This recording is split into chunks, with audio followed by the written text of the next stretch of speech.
Open Finance é mais poder para você. É um processo de construção super complexa que passa por segurança, passa por eficiência, passa por agregar mais informações, trazer mais dados, e a gente vai ter que ir ponderando e balançando e segurando cada um desses pratinhos de forma adequada para garantir que esse projeto continue sendo vencedor como foi até hoje. Por aqui, milhões de pessoas que antes tinham acesso limitado a serviços financeiros agora conseguem comparar taxas, consolidar dados e obter crédito com menos burocracia e mais transparência. Inglaterra foi a referência inicial. No nosso caso, o Pix encontrou o Open Finance e, com isso, o Open Finance se tornou a fonte de inovação em cima dos trilhos do Pix. Então, hoje, nos tornamos a referência que todos os outros países olham para poder aprender com funcionalidades, casos de uso, soluções que só existem aqui. O principal ativo do projeto do Open Finance é a segurança. É um pilar da Associação Open Finance que foi definido no seu planejamento estratégico. Olá, tudo bem? Eu sou Mona Dorf e este é o Febraban News. No episódio de hoje a gente vai celebrar uma conquista brasileira que está chamando a atenção no mundo inteiro, os 5 anos do Open Finance. De 2019 para cá, o Open Finance deixou de ser apenas um projeto regulatório do Banco Central e se transformou num ecossistema financeiro dinâmico, aberto e integrado, que hoje reúne 105 milhões de contas conectadas em 770 instituições financeiras. Calcula-se um volume de 4 bilhões de chamadas de informação entre as instituições por semana. É o maior volume registrado no mundo. Pois é, um volume tanto, e o Brasil foi muito além. Combinou o Open Finance com o Pix, criando um modelo de inclusão e eficiência que superou os Estados Unidos e a Europa em velocidade e alcance, e virou referência internacional. Por aqui, milhões de pessoas que antes tinham acesso limitado a serviços financeiros agora conseguem comparar taxas, consolidar dados e obter crédito com menos burocracia e mais transparência. Mas, claro, ainda há desafios, como manter a segurança e a confiança nesse ambiente tão conectado. Quais serão os próximos passos, etapas? E para responder a todas essas nossas dúvidas e perguntas, eu tenho o prazer de receber aqui no estúdio quem mais entende desse assunto no Brasil. A economista e diretora-presidente da Associação Open Finance Brasil, Ana Carla Abrão. Salve, salve, bem-vinda, Ana, querida. Muito obrigada, Mona. Ivo, um prazer estar aqui no estúdio da Febraban para a gente bater esse papo a respeito dessa grande conquista, Mona, como você bem colocou, que é o Open Finance Brasil, uma conquista da sociedade brasileira e que a Febraban e os bancos associados tanto participaram nessa construção. Trabalharam nisso e exatamente por conta disso que está aqui uma pessoa que participou dessa construção para me apoiar nessa entrevista. Ele vai ser um co-host especial aqui conosco, que é o nosso diretor Ivo Mosca, diretor executivo de inovação, produtos e serviços bancários aqui na Febraban. Obrigado, Mona, um prazer enorme estar aqui com essas mulheres e grandes lideranças. E agora a nossa mais nova CEO da Associação do Open Finance, para comemorar esses 5 anos de um dos maiores projetos do setor financeiro nacional. E um dos maiores projetos e que intriga a população, né? Por essa história de compartilhar dados, né? Será que é bom, não é bom? Bom, nós vamos falar disso e de outras coisas. Eu sou Mona Dorf, diretora adjunta de mídias sociais da Febraban e desde já agradeço a sua audiência.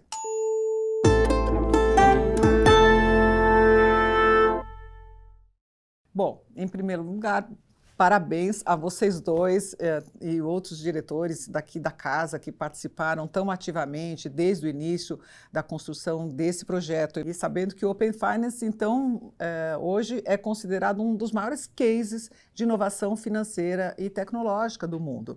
Ana, explica para a gente por que o Brasil está chamando tanta atenção e o que esse modelo de Open Finance tem de diferente dos outros. Bom, Mona, eu acho que vale a pena até a gente voltar um pouquinho no tempo, porque o Open Finance é, acima de tudo, uma construção assim, que vem de muito tempo. É uma construção que vem dessa continuidade de uma agenda de Estado, que é a agenda de inclusão financeira, a agenda de ampliação da competitividade, da eficiência do sistema financeiro. E é uma construção coletiva. Ela aconteceu a partir de muitos participantes de mercado, em particular também pela liderança do próprio Banco Central, que colocou essa agenda já desde 99. Se a gente olhar para trás, a agenda de competição, eficiência e ampliação do acesso ao crédito no Brasil remonta ali a 99, com o projeto Juros e Spread Bancário, que o Banco Central lançou justamente para entender melhor o funcionamento do mercado de crédito brasileiro e ampliar acesso e reduzir custos. Isso começou, inclusive, entendendo as componentes do spread bancário, onde é que a gente podia ter agenda ali para ampliar esse acesso e reduzir os custos. A Febraban, inclusive, teve presente desde esse primeiro momento ali do projeto, trazendo uma agenda, né, de redução e simplificação do mercado de crédito. E de lá para cá, essa agenda teve continuidade. Ela foi rebatizada várias vezes, depois virou o projeto BC+, que lançou os pagamentos instantâneos e o compartilhamento de dados entre instituições financeiras, e depois foi alavancada ainda mais por meio da agenda BC Hashtag. E que batizou ali o Pix, batizou o nosso Open Finance. Eu digo até que o Pix foi mais feliz, porque o nome, né, é muito mais popular do que Open Finance, mas a verdade é que é uma agenda que se diferencia, primeiro, pela continuidade, pelo fato que ela foi evoluindo ao longo de todo esse tempo. Segundo, porque ela convergiu pagamentos e compartilhamento de dados, porque, como você mesmo colocou, quando a gente fala de compartilhamento de dados, é uma coisa muito mais difícil, né? menos tangível. A gente, no primeiro momento, não consegue entender exatamente o que acontece e qual o benefício, mas o fato de que hoje a gente tem uma agenda que tem compartilhamento de informações, junto com isso, melhora a eficiência dos pagamentos, porque junta o Open Finance com o Pix e produz a possibilidade de tantos serviços como agregação de contas. Eu consigo olhar num único banco o saldo que eu tenho em todas as minhas contas, eu posso ter várias outras contas, e o brasileiro tipicamente tem muito mais do que 3, 4 contas. Você compartilha a informação, você consegue fazer pagamentos entre essas diversas contas sem ter que ficar abrindo aplicativos de vários bancos, então tem uma conveniência muito grande, e isso permite que as pessoas rapidamente percebam os benefícios de fazer o seu compartilhamento de dados, porque não se trata só de troca de informações, trata de possibilitar outros serviços, outros produtos, e o benefício do crédito, que a gente precisa cada vez mais fomentar, um crédito mais barato, que é a etapa que a gente está agora. E você gostaria de complementar? Por que, por exemplo, a Inglaterra, que também sempre saiu na frente, está atrasada em relação a gente? Olha, bom, primeiro, assim, a gente tem que reconhecer de forma clara que nesses 5 anos de projeto, o que nós alcançamos, eu acho que era impensado no momento do lançamento desse projeto. Porque hoje a gente tem quase 60 milhões de CPFs únicos utilizando o Open Finance, ou seja, é quase metade da população bancarizada utilizando de alguma forma o Open Finance para ter algum benefício. E este é um projeto que ele nasce com uma ideia, com um conceito, como a Ana Carla colocou, de muitos anos, aonde você empodera o cliente através dos seus dados para conseguir benefícios através dessa informação. E a Inglaterra, por exemplo, foi a grande pioneira, né? E muitas vezes quem é pioneiro acaba trazendo ali também os aprendizados, né, dos acertos e os erros. Né? E não foi diferente por aqui. Tá? A gente seguiu um produto recém-lançado à época, que era do Reino Unido. A Austrália ainda estava em desenvolvimento, e a gente tentou pegar um pouco do melhor dos dois para desenvolver o nosso projeto brasileiro. Só que a gente foi muito além em termos de escopo, muito além em termos de padronização, muito além em termos de expectativas sobre esse projeto. E é claro que a gente passou por um processo de, olha, isso aqui não funciona, isso aqui dá certo. Então a gente teve alguns problemas de interoperabilidade no começo, né, que foram resolvidos, foram trabalhados. À época nós chamamos de freio de arrumação, mas a gente conseguiu rever alguns conceitos, e hoje a gente tem um nível de assertividade realmente muito grande.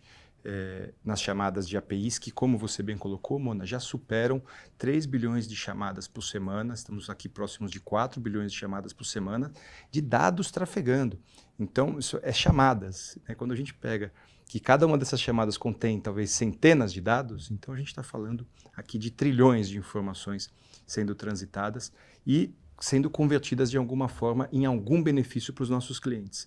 E esses benefícios eles passam tanto por melhoria nos processos de crédito, né, na melhoria na comunicação com os nossos clientes, garantindo que este cliente ele tenha, dado os seus dados, dado o seu perfil de comportamento, ofertas mais assertivas, que ele tenha avisos e lembretes sobre contas a pagar, evitando uma inadimplência, né, e a comodidade de poder agregar os seus dados num único lugar. Então, efetivamente, a gente tem um projeto muito grande e que, mais uma vez, ele abre portas para novos serviços.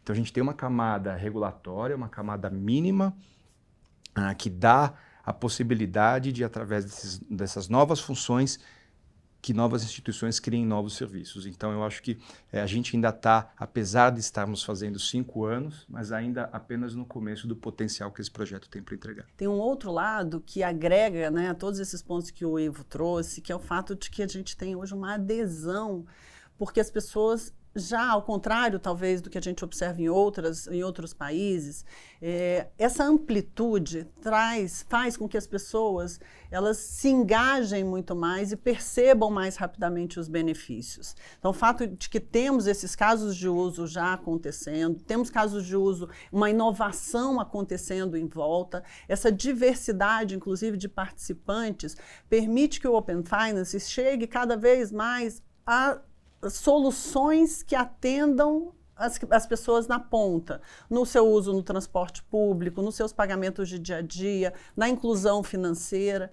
Então, com isso, a gente consegue chegar no público mais na ponta, diferentemente dos casos de uso que a gente observa hoje na Austrália, que a gente observa na Inglaterra, que ainda estão muito restritos a essas agregações de conta, o que começou a acontecer conosco lá atrás, mas que deu frutos e se desdobrou em casos de uso mais granulares. Então, tem situações hoje que, quando a gente conta os nossos casos de uso, compartilha as nossas experiências com os outros países que lançaram o Open Finance, o Open Banking, eles se surpreendem como os desdobramentos foram acontecendo. Então, no uso no transporte público, é bem verdade que lá ainda é o único meio mais tradicional, acaba sendo o próprio cartão de crédito. Aqui a gente tem alternativas, porque por meio do Pix e do Open Finance, você começa a poder pagar vários outros das suas necessidades diárias por meio do Pix como alternativa aos cartões de crédito. Então, a gente tem mais variedade, mais opcionalidade para o consumidor, ao contrário do que acontece ainda lá. Então, a gente virou, como o Ivo falou, a Inglaterra foi a referência inicial, nós nos inspiramos neles para buscar não cometer os mesmos erros que eles cometeram. É claro que tivemos os nossos aprendizados e sempre teremos, mas hoje nos tornamos a referência que todos os outros países olham para poder aprender com funcionalidades, casos de uso, soluções que só existem aqui. Eu imagino que eles estejam ainda na etapa, por exemplo, do investimento, né? Quando você dava o consentimento para compartilhar só o que você tinha aplicado numa instituição, por exemplo, né? É nesse sentido de que a gente está na frente porque já está se compartilhando outras coisas e com as novas fases e etapas isso está evoluindo, né? E também serviços, Mona. Além do fato de que a gente tem mais informação compartilhada, então temos os investimentos, temos as informações transacionais das pessoas, temos as informações de gastos de cartão de crédito, saldos. Nós temos serviços que acontecem nos trilhos do Open Finance, justamente por essa convergência de pagamentos e informações que não acontecem ainda, não foram criadas nas outras jurisdições, porque não existe essa convergência. O trilho de pagamentos é um, o trilho de compartilhamento de dados é outro, e no nosso caso, o Pix encontrou o Open Finance. E com isso, o Open Finance se tornou a fonte de inovação em cima dos trilhos do Pix. Então, existe uma complementariedade e uma alavancagem que no Brasil aconteceu em função dessa convergência de duas agendas que são agendas tão inovadoras, tão inclusivas e tão revolucionárias. Bem, o Open Finance brasileiro já é revolucionário e nem está completo ainda. São várias fases de implantação, como a gente falou, de novos produtos e novos serviços, com etapas já programadas até 2027. A próxima é a portabilidade de crédito pessoal. E acho que seria legal vocês darem alguns exemplos de como o Open Finance pode melhorar esse serviço. Não sei se começamos pelo Ivo. Eu posso só, acho que complementar, acho que em etapa anterior. Quando a gente fala ainda de completude do ecossistema, né, o Open Finance talvez ele nunca esteja completo. Né? A gente sempre vai ter evoluções conforme o mercado também evoluir em termos de produtos e serviços, né, e com toda a tecnologia e avanços, isso vai cada vez mais abrir portas para as novas funções do Open Finance. Mas a gente tem sim algumas questões que originariamente dentro da regulação, que é a resolução conjunta número 1, nós ainda não implementamos, né? E aqui, na ponta de investimentos, ainda tem uma peça importante, que é a Previdência. Né? A Previdência, apesar de estar ali dentro do Open Insurance, né, de certa forma, porque é Previdência e Seguros, mas a gente tem aqui uma ambição muito grande de trazer rapidamente a Previdência para que o agregador de investimentos esteja finalmente completo com todos os outros produtos que hoje já estão disponíveis no Open Finance, e temos toda a parte de seguros ainda também a ser implementada, e esse é um processo agora que em 2026 a gente deve ver ele sendo retomado também, ainda no âmbito do compartilhamento de dados. Quando a gente olha, então, de forma ampla, né, a Ana Carla frisou muito bem a questão da iniciação de pagamentos e toda essa complementariedade em cima do Pix. A gente falou de terminar agora e complementar essa fase de dados, e agora a gente começa a caminhar para uma outra fase, que é a fase da portabilidade de produtos. Né? Então, utilizar toda essa comunicação entre instituições para portar produtos financeiros entre instituições que as ofertam, trazendo com isso um maior benefício ao cliente, ou seja, um preço mais barato, né? E a portabilidade de crédito é um novo caminho que se abre através do Open Finance, e para que a gente faça ele acontecer agora, é muito importante que a gente aprenda com todo o processo de portabilidade que foi criado e evoluído ao longo dos últimos 10 anos, incluindo a sua autorregulação, que garante que nessas ofertas e todo o processo siga minimamente ali critérios definidos por todo o mercado para garantir que haja uma correta portabilidade e que o cliente sempre seja um grande beneficiário final. Né? E para isso é muito importante que as condições de contorno sejam adequadas. Né? Assim como no próprio Open Finance, eu acho que o nosso objetivo, né, apesar de a gente medir através da quantidade de consentimentos, né, nosso objetivo não é ser campeões mundiais de consentimento. A gente quer trazer realmente o máximo de benefício para os nossos clientes finais. E na portabilidade é a mesma coisa. Né? Acho que a gente tem que mirar um processo de portabilidade, não que nós tenhamos o maior número de portabilidades, mas sim que o cliente tenha a maior facilidade em escolher se ele quer ou não portar este produto entre instituições. Então, eu acho que esse é o grande mote e desafio que a gente tem pela frente no desenvolvimento dessa nova etapa. E esse é o ponto fundamental. Acho que o Ivo trouxe, né, o ponto central. Vamos lembrar sempre, né, que o Open Finance ele foi construído para garantir benefícios para o cliente na ponta. E esse ponto que o Ivo trouxe é fundamental, porque quando a gente começa a falar de portar um crédito, né, de uma instituição para outra, isso só faz sentido se a gente atingir esse objetivo, ou seja, atingir o objetivo de que o cliente está melhor do que ele estava originalmente, quer seja porque ele porta, quer seja porque ele receba uma contraoferta do banco original, da instituição original, para que ele mantenha aquele crédito lá, mas em condições melhores do que ele tinha antes. E quando a gente fala de desenhar essa portabilidade nos trilhos do Open Finance, esse é o conceito fundamental que a gente trabalha.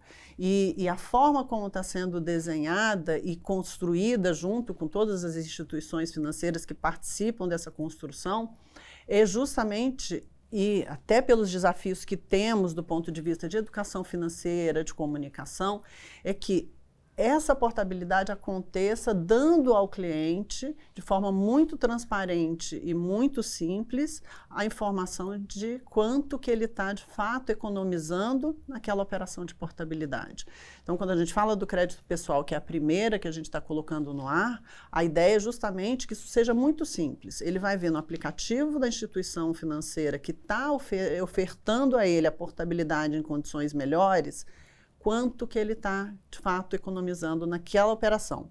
E se ele receber uma contraproposta, quanto adicionalmente ele está ganhando por manter na instituição original. E essa conta vai ser simples, vai ser visualmente muito clara, a operação, quanto ele ganha, qual é a melhor oferta, se é de fato portal, se é aceitar a contraproposta, para que a gente não tenha o que a gente sabe que existe, que é uma dificuldade enorme. Nós temos um juro elevado, as operações, obviamente, né, esse custo, ele varia de acordo com o prazo da operação. Então, quando você coloca todas essas variáveis juntas, o juro, a redução do juro, mas aumenta o prazo, fica muito mais difícil fazer essa conta. Então, a portabilidade no âmbito do Open Finance, ela vai deixar muito claro para o cliente. Ele não vai precisar fazer a conta, porque vai estar claro no aplicativo do banco dele quanto que ele está economizando e qual é a melhor oferta que está sendo colocada para ele. Ana, a gente estava falando da portabilidade do crédito, né? E essa semana, agora no começo de novembro, começaram os testes pilotos com algumas instituições, né? Como é que está funcionando isso? Por que são só algumas instituições? Explica para a gente. Inclusive, a gente tem que falar que são os bancos, né? Isso é a iniciativa privada que está fazendo tudo isso, não diferente do Pix, que foi o Banco Central que desenvolveu aqui, no caso do Open Finance, todo o desenvolvimento, toda a construção é feita pela iniciativa privada através dos bancos, correto? Sim, isso eu acho um ponto super importante, Mona, porque, de fato, é uma construção coletiva. São as instituições financeiras que, inclusive, desenham as soluções. Nós somos, como associação, orquestradores desse processo. Mas existem os grupos de trabalho, tudo isso é muito discutido, porque a gente tem que lembrar que todo esse desenvolvimento desses trilhos, ele é feito nas instituições financeiras. A Associação Open Finance, ela garante a governança desse processo, ela garante a padronização para que a instituição A consiga conversar com a instituição B e eles, apesar de terem sistemas diferentes, padrões diferentes, eles consigam, de fato, trocar informações de uma forma padronizada, mas todo esse desenvolvimento é feito pelas instituições financeiras.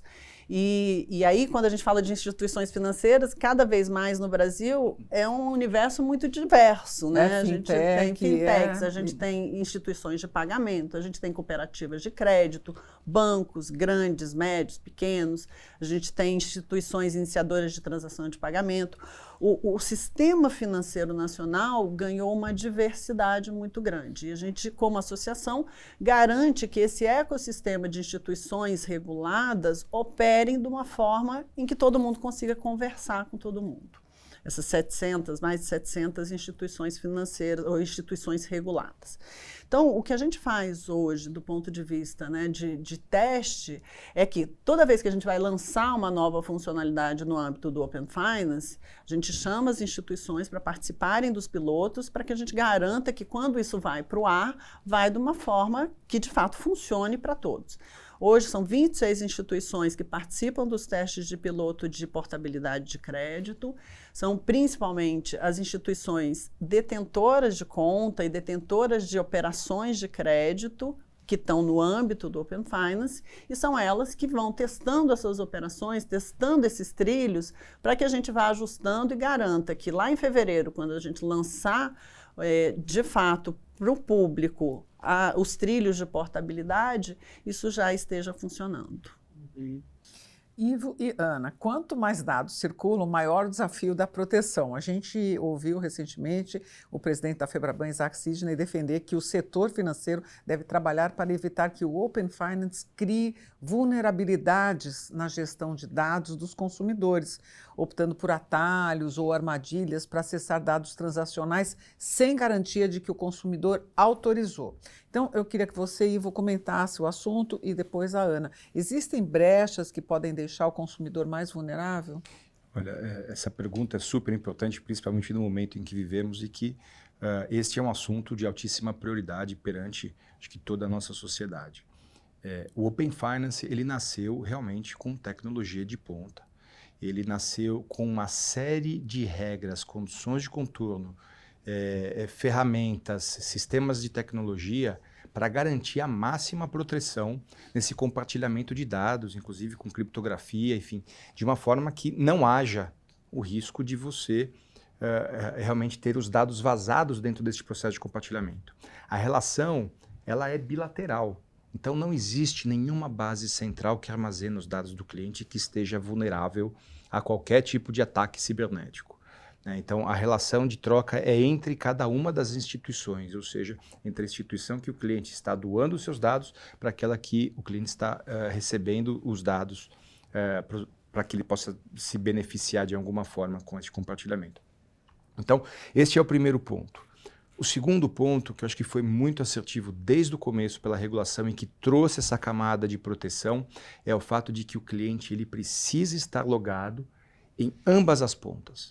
Então, ele precisa estar identificado e com as suas credenciais validadas onde ele vai receber os dados, e ele é redirecionado para a sua instituição transmissora de dados e ali ele também tem que se logar. Então, você tem uma dupla camada de proteção, onde o cliente realmente confirma que é ele realmente tem a consciência de que ele está fazendo este compartilhamento e, inclusive, na instituição transmissora, ele valida os dados.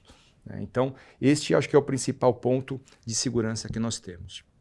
A jornada ela sempre teve um trabalho para ser o mais simplificada possível, ser o mais eficiente possível para que o cliente realmente consiga fazer sem que haja qualquer tipo de problema operacional. E hoje ela está num estado da arte tão avançado que, inclusive, está muito fácil para o cliente transitar esses dados e transmitir, mas nunca sem garantir a máxima segurança nesse compartilhamento. Você gostaria de comentar, Ana?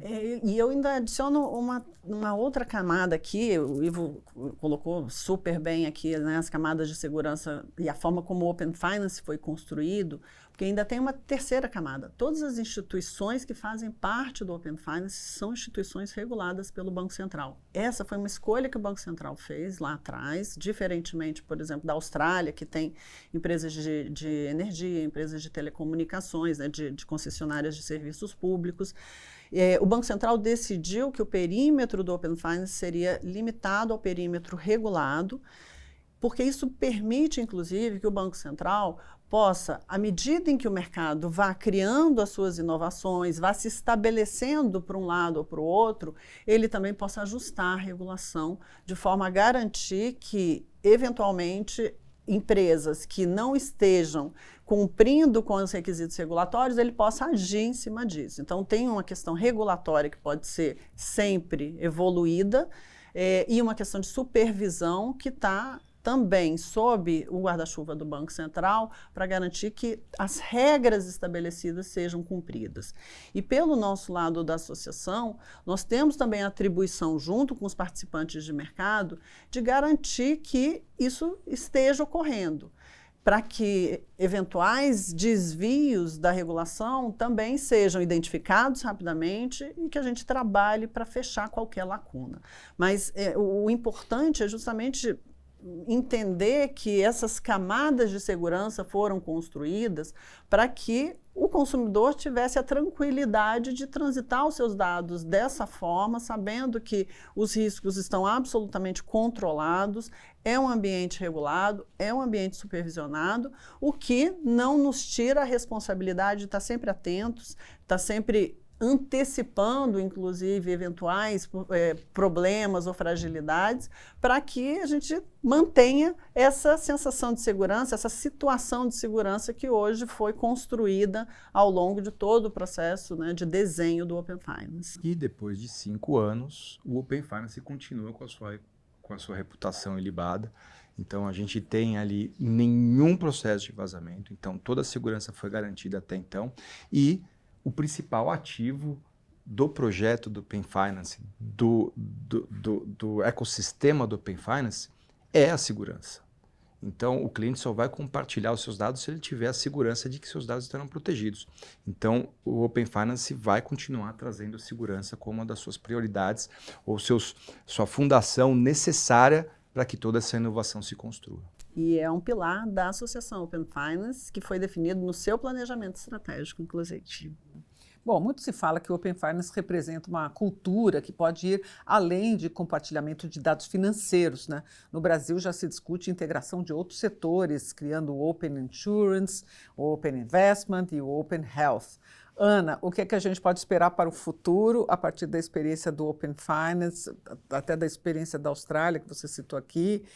Eu sei que você costuma sempre dizer que o céu é o limite, né? Sim. Então, vamos desenvolver esse ponto. Exatamente, Mona. Eu acho que o Open Finance, primeiro, ele, como você colocou no começo, ele deixa de ser uma agenda regulatória e passa a ser uma agenda que atende às necessidades e à demanda do mercado e do cliente, acima de tudo. É uma nova forma de se relacionar, é uma nova forma de possibilitar que essas relações financeiras tão fragmentadas sejam feitas de uma forma muito conveniente para o cliente. Do ponto de vista das instituições, é uma nova forma de entender o seu cliente, podendo visualizar todas as suas relações financeiras através de um único canal. Então, o Open Finance, por sua conectividade, ele coloca uma outra forma, né? Ele estabelece uma outra forma de relacionamento. E no mundo em que a gente fala de inteligência artificial, de bases de dados tão grandes e do valor da informação, ampliar esse processo é muito importante. Então, a gente tem uma agenda de previdência, tem uma agenda de mercado de capitais, tem uma agenda de seguros. Todos esses dados, eles agregam do ponto de vista de benefício para o cliente. Porque esse é o conceito principal, esse é o objetivo.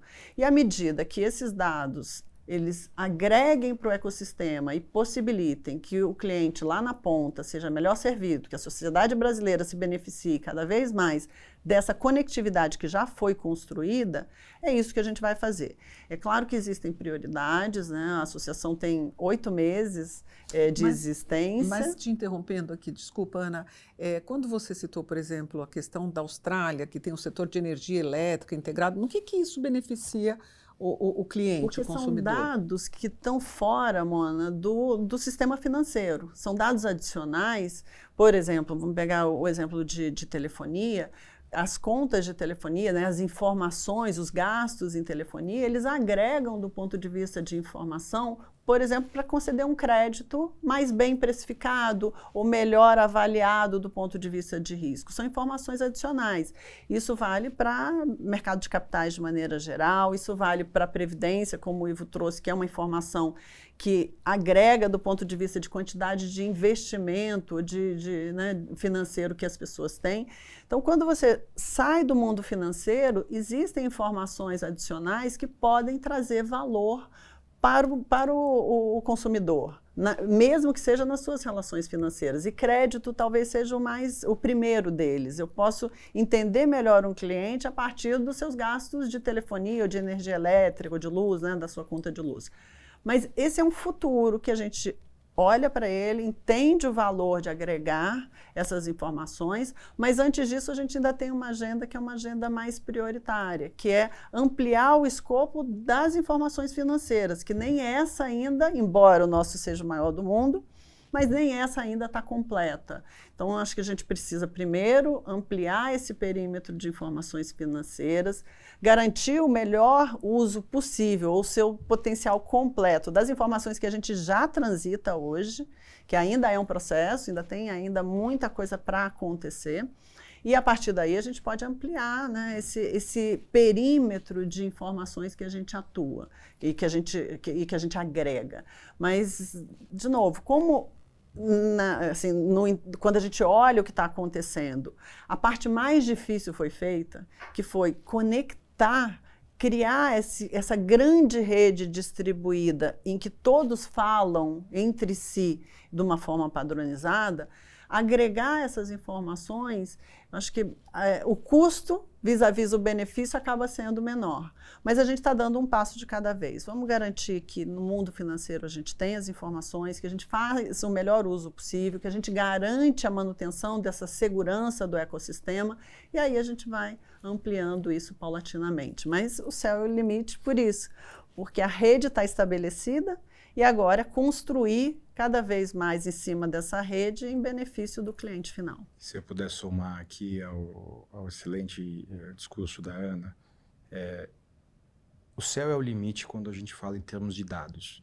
E sim, dados geram complementos necessários para se garantir uma melhor oferta, para se garantir um benefício, para se você acertar o momento de fazer essa oferta para o seu cliente.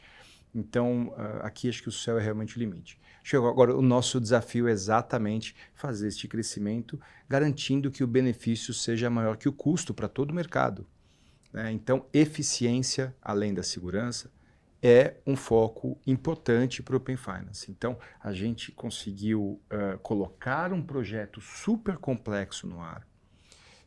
A gente conseguiu trazer o cliente para experimentar e gostar desse tipo de produto. A gente conseguiu que os benefícios chegassem aos nossos clientes e ainda estão muito aquém da capacidade do que a gente tem para entregar. E o projeto continua crescendo. Então agora a gente precisa também olhar para dentro deste projeto, avaliar o que a gente tem de eficiências a se fazer para garantir que a gente continue crescendo e trazendo novas instituições. Porque veja,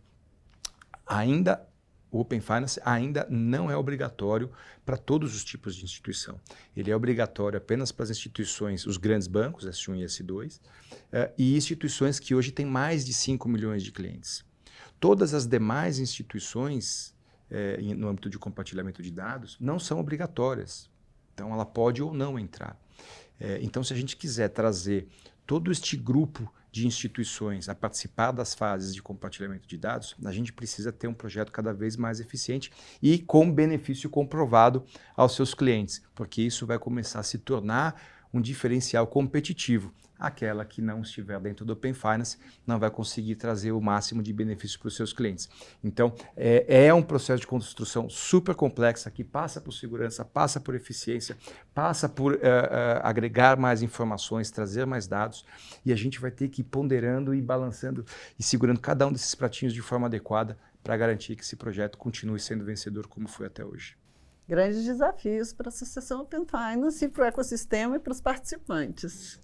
Nossa, é muito interessante todo esse processo, né? A gente pensar que tudo isso a gente viu nascer aqui dentro da Febraban, né? Com a pandemia em curso, que acho que só acelerou, é até emocionante. Bom, ao integrar pagamentos, crédito, informações sobre o mesmo ecossistema, o Brasil criou um modelo que o mundo está olhando de perto. Um modelo que democratiza o acesso, estimula a concorrência e impulsiona a economia real. Uma tecnologia, um padrão, uma referência e, mais do que isso, uma cultura. Nós vamos encerrando por aqui e se você gostou dessa entrevista, procure no nosso perfil no Spotify ou no YouTube o outro podcast sobre o tema intitulado Construindo a Cultura Open no Brasil.